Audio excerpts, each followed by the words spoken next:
I did it, okay? Yes, I shaved my beard to start this whole life transformation thing because I hate my life right now. I'm just joking. If you're new here, my name is Anu. I'm 25 and I have a steady income. I have a place to stay. I have clothes on my back. I have friends that love me and I love them. I have purpose. There's so many things to be grateful for. So let me be very clear that my life is not hell.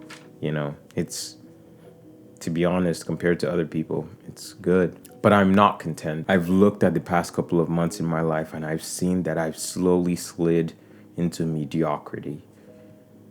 And for someone turning 26, I do not want that to be said of my life. And so here we are. So to start off, I took on this exercise by Jordan Peterson, which was to make a list of stupid things that I do every day that makes my life unreasonably harder. And as I started to write, I realized that there's actually more than I think. And so here's a couple that I wrote down. Using my phone too much. There came a time where I was spending almost 6 hours on my phone every day just to be distracted. Procrastinating is another one. Saying yes to every opportunity. I've come to a place in my life where I could be of value to other people, which I love. But I've found that saying yes to other people's projects have oftentimes taken away from things that I could do as well for myself, as I only have 24 hours in a day. I've also found that I'm finding it difficult to say no, which is not really a good thing, because if my energy is spread thin over multiple things, I cannot accomplish any one thing well. Not sleeping well. Oftentimes, I actually don't sleep well. I don't have a set bedtime. I don't have a set time to wake up. Basically, just go at the day until I'm able to at least accomplish half of my to-do list, which is atrocious. And being in environments that do not encourage growth, without going into further detail, I've just found myself in places that don't encourage growth, that just encourage mediocrity, that it's too comfortable, it's not challenging, and I have to get out of it. And so these are just a couple of things that I wrote down, and I encourage you to do the same as well. And going through your list, you should get at least a little mad at these things, because it's taking something away from you that you can never get back, which is your time. Now that I've made a list of things that I hate, I started writing down a list of things that I actually want to accomplish this year, one of which being growing this YouTube channel.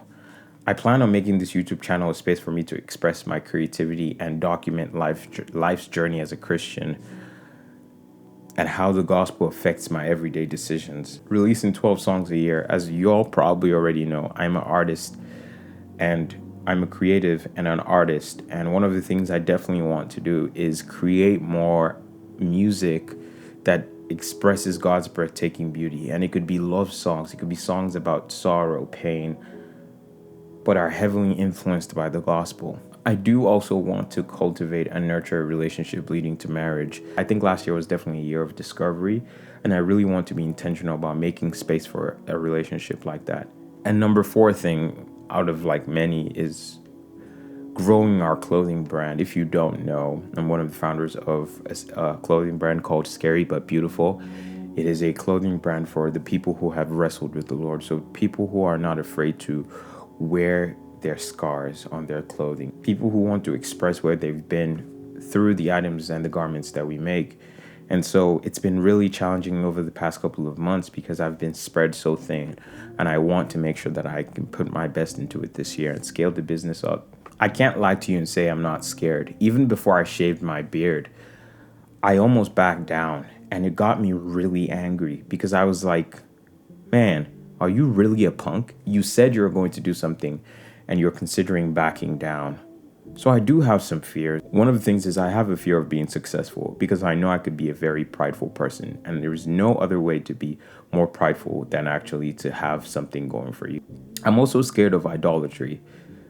I tend to latch on to things quite easily and keep it as the center of my attention when Jesus should always be the center of my affection. So I'm scared that if I start doing these things and put my head deep into this without Jesus, I will lose my way. And there's also this fear of being uncomfortable. I think as humans, we just generally want to stay in a place of familiarity. And oftentimes a familiar place is not a breathing ground for growth. And so there's a lot of fears that come with this, but I'm willing to face them one day at a time, because there's one saying that I love a lot. It says, choose your pain, the pain of discipline or the pain of disappointment. I'd rather choose the pain of discipline.